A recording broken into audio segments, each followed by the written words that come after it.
أعوذ بالله من الشيطان الرجيم بسم الله الرحمن الرحيم رب اشرح لي صدري ويسر لي أمري واحلل عقدة من لساني يفقه قولي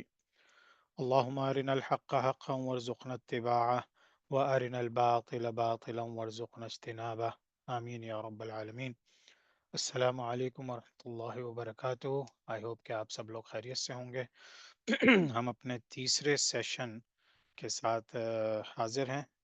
آج کا جو ہمارا ٹاپک ہے، ہمارا ریگولر ٹاپک تو کمپینینز آف دا پروفٹس صحابہ اور صحابیات کا کورس چل رہا ہے۔ اس میں ہم نے جو ہے شروع میں صحابہ کی ڈیفینیشن اور صحابہ کی ڈیٹیلز پڑھی تھی، پھر ہم نے جو پہلے جن صحابہ یا صحابیات نے اسلام قبول کیا تھا ان کا ذکر ہوا تھا۔ اس کے بعد پھر امہات المومنین حضور صلی اللہ علیہ وسلم کی جو 13 ازواج مطہرات تھیں ان کا ذکر کیا، اور آج ہم شروع کریں گے عشرہ مبشرہ، 10 companions who were promised paradise۔ اللہ تعالیٰ نے یہ 10 صحابہ تھے جن کو دنیا ہی میں جنت کی بشارت دے دی تھی اور اس کا واقعہ جو ہے وہ آپ سب کو پتا ہوگا کہ مسجد جس کو مسجد قبلتین کہتے ہیں مدینہ منورہ میں،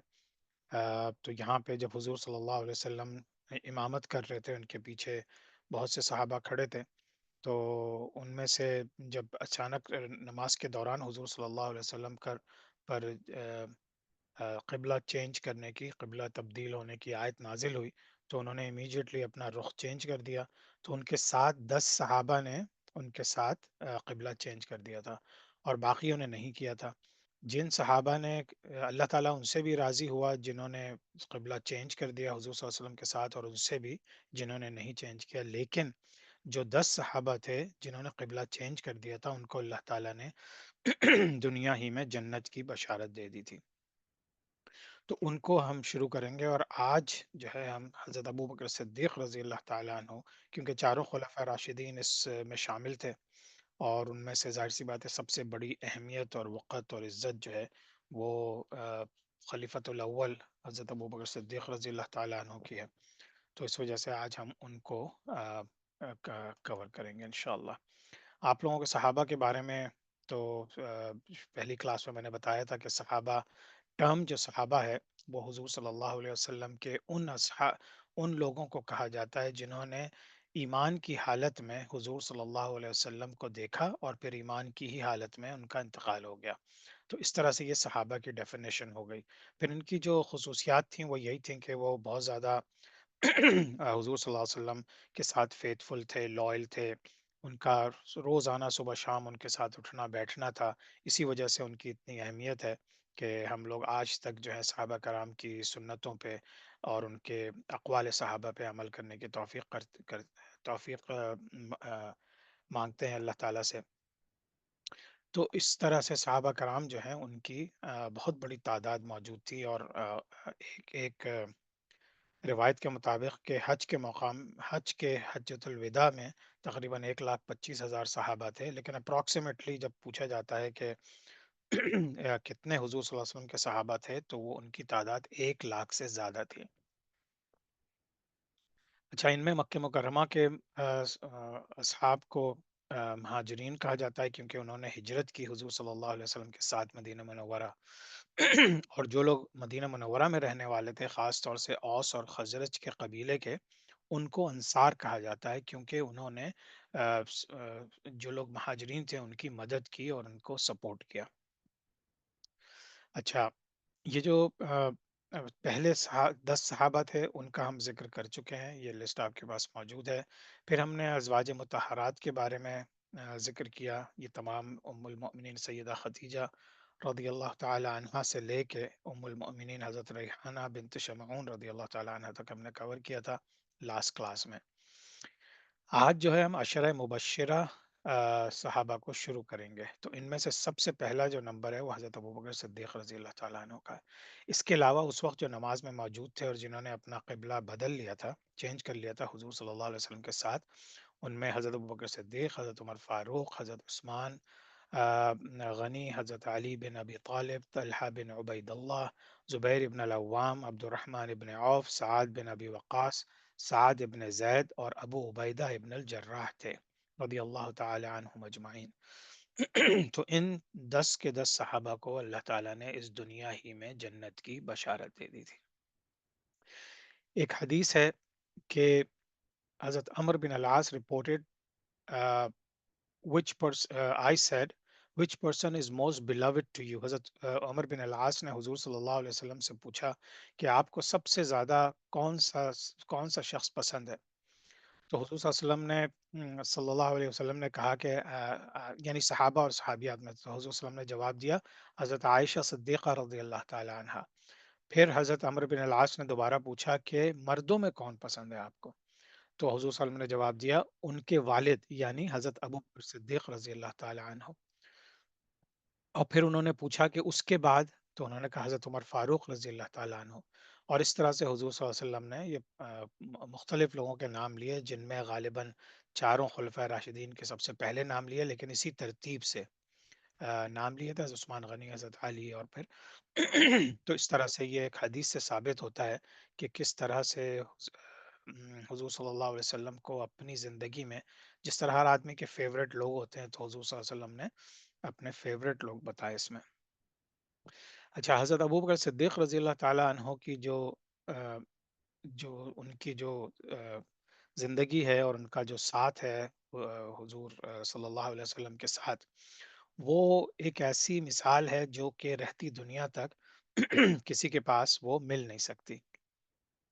اور ہم سب نے بچپن سے لے کے آج تک بحیثیت مسلمان ہم نے حضور صلی اللہ علیہ وسلم کے سیرت النبی کے ساتھ ساتھ ہم نے حضرت ابو بکر صدیق رضی اللہ تعالیٰ عنہ کے بہت سے واقعات سنے ہیں۔ ایک کلاس میں ان سب چیزوں کو جمع کرنا تو بہت مشکل ہے، لیکن جو مین واقعات ہیں یا مین جو ان کے وصائف ہیں، وہ انشاءاللہ تعالیٰ آج ہم اپنی اس کلاس میں اس کا ذکر کریں گے۔ اچھا، آ، حضرت ابوبکر صدیق رضی اللہ تعالیٰ عنہ کے بارے میں اگر ہمیں صحیح سے جاننا ہے، ان کی شخصیت اور ان کی حکمت، تو ہمیں وہ وقت کو دوبارہ ریویو کرنا پڑے گا کہ جب حضور صلی اللہ علیہ وسلم کا وصال ہو گیا، اور اس کے بعد سے لے کے پھر جب تک خلافت تک کا وقت کیسا تھا، اور اس کے بعد کیا حالات تھے جن کو حضرت ابوبکر صدیق رضی اللہ تعالیٰ عنہ نے ان کو سنبھالا۔ تو یہ بہت بڑی بات ہے کہ اگر اس وقت مسلمانوں کو کوئی اس طرح کی لیڈرشپ نہیں ملتی، تو مسلمانوں میں جیسے بعد میں بھی فتنے ہوئے، لیکن اگر اسی وقت بہت بڑا کوئی فتنہ کھڑا ہو جاتا، جبکہ منافقین بھی موجود ہیں،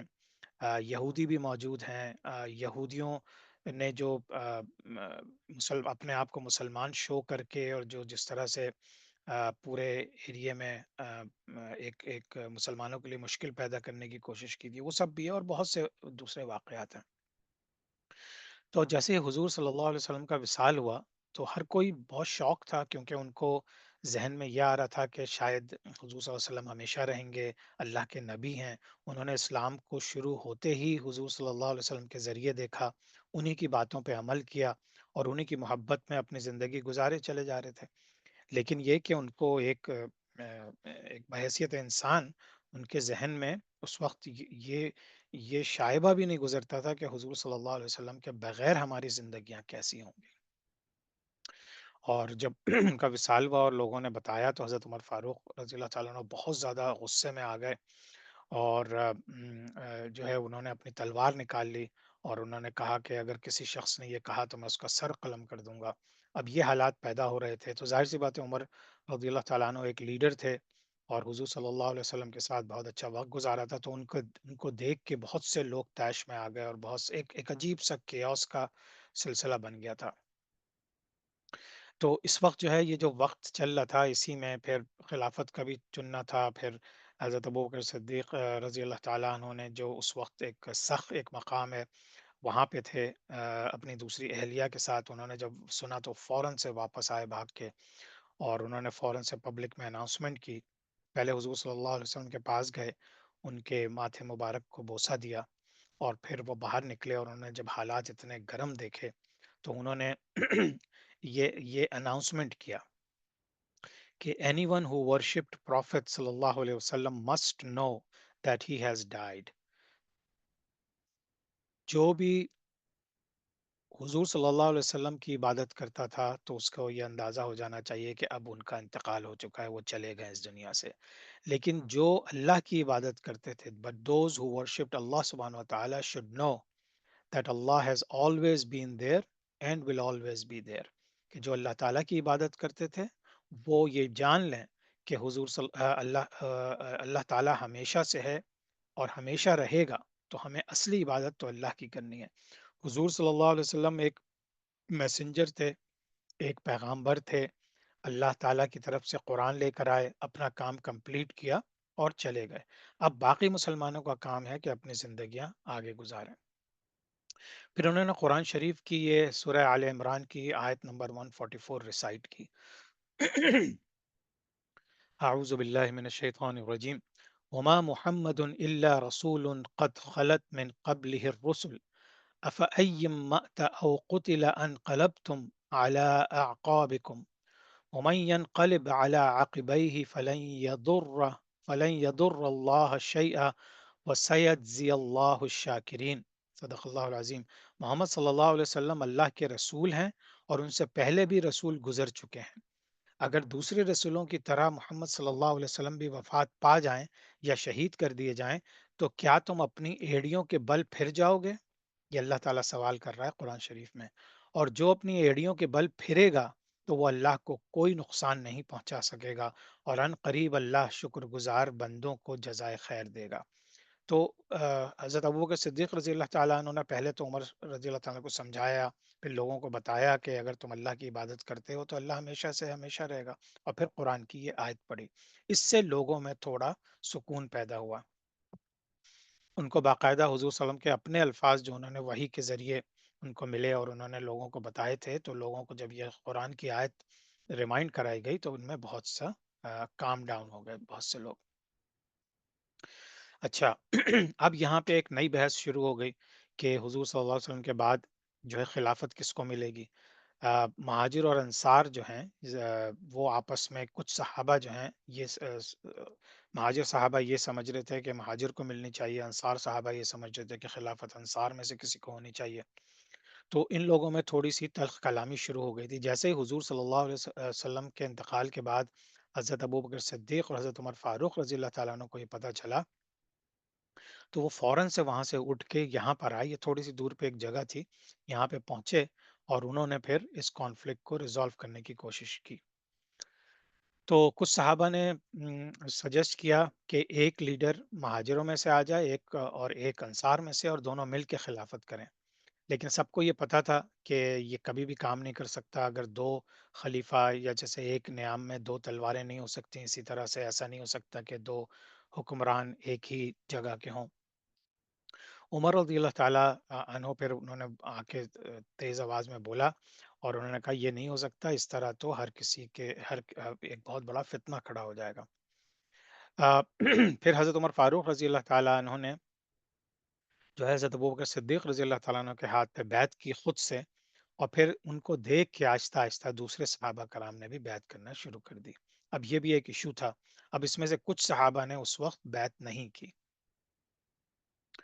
لیکن بعد میں بہت سے صحابہ ایسے تھے جنہوں نے اس وقت بیعت نہیں کی، پھر انہوں نے بعد میں بیعت کر لی تھی. علی رضی اللہ تعالیٰ عنہ کا جو واقعہ ہے اس کے اوپر بہت بڑا کانفلکٹ ہے جو آج تک شیعوں اور سنیوں کے درمیان یہ چیز چلتی ہے. لیکن اللہ تعالیٰ بہتر جانتا ہے کہ اس وقت واقعات کیا تھے. اور یہ بھی ہے کہ اس وقت علی رضی اللہ تعالیٰ عنہ جو ہیں اپنے تجہیز و تکفین میں حضور صلی اللہ علیہ وسلم کی مصروف تھے اور وہ ادھر آ نہیں سکتے تھے، تو اس وجہ سے انہوں نے بیعت نہیں کی. پھر بعد میں انہوں نے بیعت کی. بعض لوگ کہتے ہیں کہ انہوں نے تقریباً 6 مہینے بعد بیعت کی. بعض لوگ یہ کہتے ہیں کہ کچھ دنوں کے بعد بیعت کر لی تھی. اللہ عالم بالثواب، یہ صرف اللہ ہی جانتا ہے. لیکن اس واقعے سے پھر جوڑ کے بہت سی چیزیں ایسی آگے چلیں گی جس کی وجہ سے اہل تشیع اور سنیوں میں پھر ایک نفرت پھیلائی گئی. وہ بھی منافقوں کی اور یہودیوں کی سازشیں تھیں، لیکن بہت سے لوگ ان سازش کو بھی سمجھ نہیں سکے. اچھا. اب حضور صلی اللہ علیہ وسلم کی وفات کے بعد جو بہت سے لوگ تو مسلمان، سچے مسلمان ہوئے تھے. بہت سے لوگ مسلمانوں کی طاقت دے کے انہوں نے ایکسیپٹ کر لیا تھا، لیکن دل سے مسلمان نہیں تھا. یعنی اسلام میں تو آ گئے تھے لیکن ان کے دل میں ایمان نہیں آیا تھا. تو بہت سے ایسے